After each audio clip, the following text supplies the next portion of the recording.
Allahı kim yaradıb? Bu sual ateistlərin verdiyi əslən yanlış olan və doğru olmayan sualdır. Birincisi, bu sualda hilə var. Hilə odur ki, bir şeyin hökmünü başqa bir şeyin hökmü ilə qarışdırırlar. Yəni, yaradanla yaradılmışın böyük fərqi var. Allahın yeməyə, içməyə, yatmağa, mürgüləməyə və s. ehtiyacı yoxdur. Allah ölmür, insan isə ölür. Allah əzəli və əbədidir. Bir misal qeyd edək. Bir dülgər qapı düzəldir. Dülgərin qapını düzəltməsi o demək deyil ki, dülgərlə onun düzəltdiyi qapı eyni xüsusiyyətlərə malikdir. Dülgər yeyir, içir, yatır, qapı isə bunları edə bilmir. Ona görə də dülgərlə qapı arasında belə fərq olduğu halda, bəs bütün kainatı yaradanla onun yaratdıqları sadə bir sualla necə müqayisə oluna bilər? Ona görə də Allah Quranda buyurmuşdur. De, o Allah təkdir. Allah möhtac deyildir. O nə doğub, nə doğulub, onun bənzəri də yoxdur. Əl-İxlas surəsi 1-ci ayədən 4-cü ayədək. Başqa bir misal, Allah rahimdir deyəndə bir insan rəhməti anladığı kimi düşünür. Halbuki Allahın necə rəhimli olduğunu tam mənada düşünə bilmir. Allahın gözəl adlarından biri də Əl-Əvvəldir. Yəni ondan əvvəl heç nə mövcud olmayıb. Allah buyurur, onun heç bir bənzəri yoxdur. Əş-Şura surəsi 11-ci ayə.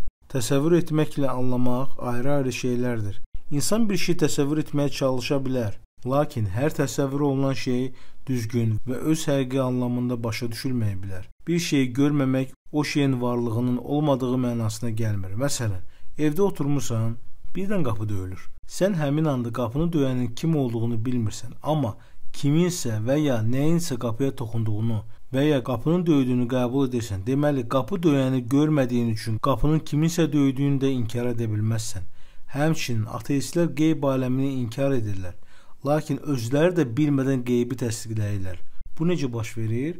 Yəni, onlar bu boyda aləmin öz-özünə maddədən yarandığını, özü də bunun təsadüfən baş verdiyini iddia edirlər. Yəni, görmədikləri onlara görə qeybdə olan bir şeyə inanırlar.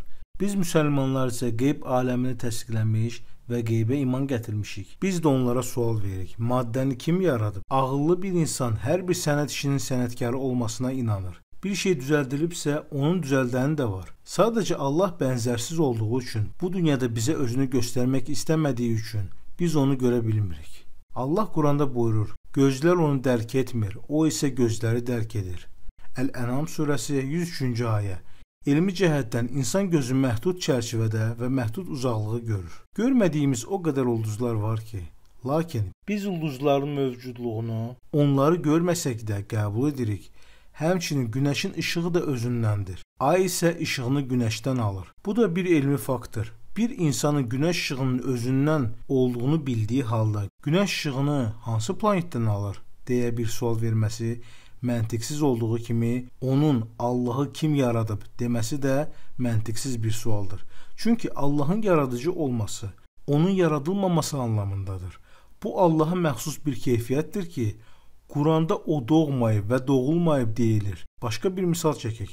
Eləcə də su niyə islahdır deyə məntiqsiz bir sual verildiyi zaman sual verənə deyərik ki, suyun islahlığı özündəndir. Kiminsə və ya hansısa maddənin onu islah etməsinə ehtiyac yoxdur.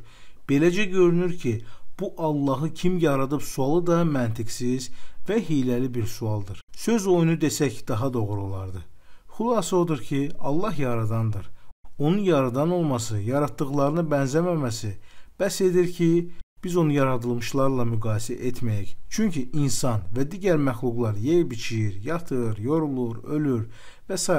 Allah bu xüsusiyyətlərdən uzaq olduğu kimi yaradılmağa ehtiyacı olmaqdan da uzaqdır.